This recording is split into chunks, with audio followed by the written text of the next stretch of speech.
Okay, this is going to turn into a little bit of a rant, and I do apologize for that, but I just need to get this out there because now it's really starting to bug me. There are way too many streaming services out there. I think we're all perfectly aware of what is known as the streaming wars. Netflix, Hulu, Disney+, HBO Max, Apple TV+, Crackle, Tubi, Shudder. Oh, and I forgot to mention Pureflix, that's another one. We're all perfectly aware of it, and it seems like every 3 months or so, somebody out there is creating their own streaming service. I think the term streaming wars is really pointless because nobody's winning or losing. There's no contest to see which is the better service. Every single service offers something different, so I just don't really see the point in calling it a streaming war. The more that we support streaming services, the less likely that video stores will be around 10 or 15 years down the line, but that's a topic for a different day. Point is that streaming services are everywhere, and about half of them will cost you between $5 a month to even $13 a month if you are subscribed to Disney+, Hulu, and ESPN+, including in that bundle. But here's the thing, and this is the reason why I'm not so annoyed by it. Yet. Kind of annoyed by it, but I'm not furious about it yet. At least those are movies and TV shows. Now, Discovery Inc., home to some of the most watched real life, and I'm using their terminology, not mine, real life entertainment out there, is now offering a subscription service called Discovery Plus. You can get access to your favorite, their words, not mine, favorite programming from TLC, DIY Network, Animal Planet, Discovery Channel, HGTV, Food Network, Investigation Discovery. You can get all of this content wherever you go for $7 a month. I want to ask you a perfectly honest question. Why do we need this? You don't need this. You don't need Discovery Plus. And I am going to tell you why. For those of you who have been kept in the dark about this, I'm going to read you exactly what Discovery Plus offers, and you tell me if you think that it's a reasonable value. Discovery Plus will feature the largest ever content library for a new streaming service, more than 55,000 episodes from 2,500 plus shows from Discovery Channel's iconic brands, the BBC's Natural History Collection, A&E Network's Group 9, and more. Okay, I've never heard of Group 9, but I'm pretty sure BBC has their own service coming up. Just wait. It's gonna happen, obviously. And then that's gonna be removed off of that, and it's gonna be a big mess. It will include a robust slate of new, exclusive originals from storytellers, including Chip and Joanna Gaines. No. Stop right there. Hold the phone. They are about as good at telling stories as a Hallmark Christmas card. I'm gonna save you the trouble. These are all reality shows. Reality shows that have no storyline, instead just have people with cameras following people's lives day after day, recording their life. My God, that has to be one of the worst forms of advertising I have seen in a long time. None of these shows, none of them, I've seen at least a good chunk of them, not a single one of these shows are telling stories. They are nothing more than people with cameras following the lives of various people. How do people even get on reality shows anyway? Somebody comes up and says, "Oh hi, I want to be on a reality show." Okay, well what's your specialty? I don't know. I'm not referring to competition shows like The Voice, Chopped, or Dancing with the Stars, or any of those shows. Those are fine, because the participants of those shows know what their talents are, and they love to share them with the world. I'm talking about shows that have no sentimental value at all, and leaves you wondering, why did they greenlit this? Like Flip or Flop, or Outdaughtered. What is the point? Why do we need to see this? Does HGTV tell stories? No, they are mainly focused in house renovating or house buying and selling. Does TLC tell stories? Well, some do. My Big Fat Fabulous Life does. Little People Big World does. The BBC has some stuff that tells stories, so I guess there's that. But other than that, okay, tell me this. How does watching a show like Dinners, Drive-Ins, and Dives tell stories?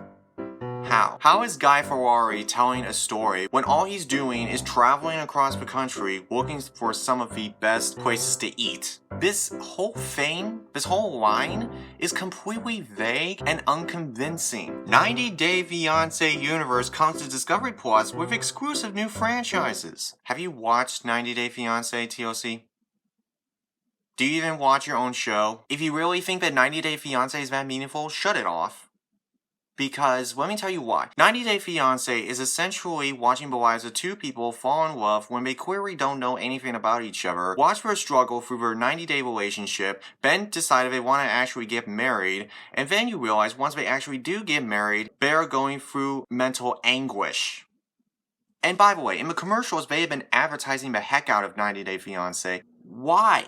Do people love this show? It seems like they are really proud of it because they partnered with Verizon and they actually said, oh, if you partner with Verizon, you get 12 months of Discovery Plus for free. I mean, yeah, you do get a lot of content and I guess that's fine. You kind of get a sneak peek at Magnolia Network. But honestly, I prefer Prime Video because at the very least they have some pretty good exclusive shows like The Marvelous Mrs. Maisel. And I did see a couple Apple TV Plus shows and some of those were actually really good. And Shudder's got some good exclusives of her own, like The Last Drive-In, for example, which is amazing. If you can afford only one of them, then just go with those instead. The point is that each service has their own exclusive content, but looking at the lineup of shows that Discovery Network has, 99% of it is all reality show based, with a few sprinkles of documentaries here and there. I mean, yeah, I guess there is variety here, if you like home and family, or if you like cooking, or if you like lifestyle romance, quote unquote, or if you like adventure series like Crikey, It's the Irwins, or BBC's Planet Earth series, which I remember watching that in high school. Or if you like crime shows, well, I guess they have it, but I just feel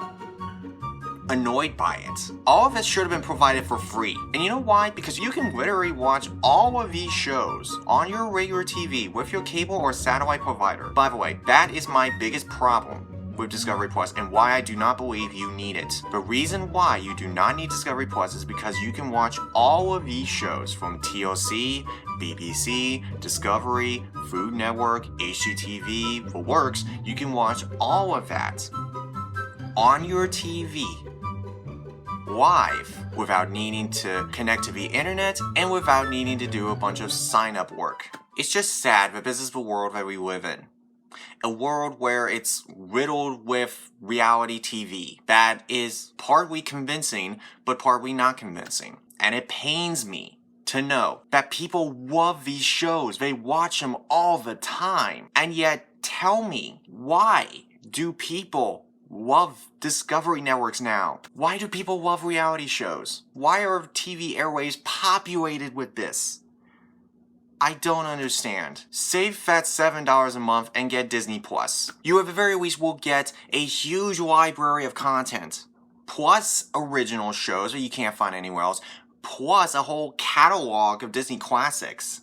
And on top of that, you have at the very least something to look forward to with Disney Plus. I mean, I guess you get some kind of educational value out of Food Network because you're at the very least learning about different kinds of food out there. Which that's good. I can see a little bit of value in that. But TLC is a far cry from what it once was. May I remind you that this is the same network that aired Here Comes Honey Boo Boo and Towers and Tiaras. This is the same lineup of networks that has a channel that's dedicated to the same thing over and over. Buying or selling or home renovating. This is the same network that is solely dedicated to creating real-life entertainment when the only real-life entertainment that they have is the stuff you see on Animal Planet. Now, before I end it, I do want to make something perfectly clear. I'm not saying that all reality shows are bad. In fact, there are some shows on the Discovery Networks that have actually been proven to be really helpful. Eon with Fix My Life, Pitbulls and Parolees. Those two are meaningful for one specific reason, and both of them are about real people who are given a second chance at life, if they're willing to stick with it, that is. And as far as shows on Food Network, well, I do like that Candyland series that has been airing recently. On TLC, My Big Fat Fabulous Life is kinda decent. And I've heard stories about how My 600-Pound Life has helped people lose weight. And even shows that are not on the Discovery Networks, On Nat Geo Wild, there's the Incredible Dr. Pol. On Bravo, there's the Below Deck series and Top Chef, which I've been a big fan of ever since they first aired. So I'm not saying that all reality shows are bad. What I'm saying is that there's just too many of them. Ever since the early 2000s, the TV airwaves have been polluted by many different types of reality shows. If there was at least maybe like 30 or 40 of them, I probably wouldn't complain. But no, there's at least 4,000 different types of reality shows that have aired since the early 2000s. And I don't know why TV is riddled with this stuff now. You turn on the TV and what's on? Oh, it's a reality show or a competition show. Can we reduce the amount of shows that are on TV nowadays, please? And we don't need a service like Discovery Plus when you can literally watch these shows on your TV live without having to connect to the internet or pay a monthly fee. I just want to make that clear. And now I have a message for Discovery Inc. themselves. I'm disappointed. I really am. I am disappointed. And do you know why? Because when I was a kid, around in the early 2000s or so, I remember you were incredible. You had some of the best educational lineup out there. You had some of the best catalogs even. I actually have a couple Discovery Network shows in my collection. You turn on TLC every morning and you get Magic School Bus, which I still believe is one of the most creative educational shows out there. You turn on Discovery Channel and you get a whole bunch of documentaries or weather documentaries or something like that. And on top of that, you would have just some of the best educational lineup. TLC was once called the Learning Channel because it was a place to learn, to grow, to get yourself educated. You know what it is now? Reality shows. All of it. There is not a single educational documentary to be seen. If you want educational documentaries, you go to National Geographic or Nova. I think what I'm trying to say is that I do not believe that Discovery is what they once was. And I think it comes from the fact that I grew up at a time when Discovery networks were amazing. And now we're offering a subscription service where it's utterly pointless because you can get the exact same channels on your regular TV without internet. You don't need internet to watch these shows. Just turn on your TV, switch to whatever channel number is HGTV or TLC or Discovery or Animal Planet or Investigation Discovery or Travel Channel, which by the way, that's another thing I should bring up. Travel Channel is dead. You know why? Because all it is ghost hunting shows.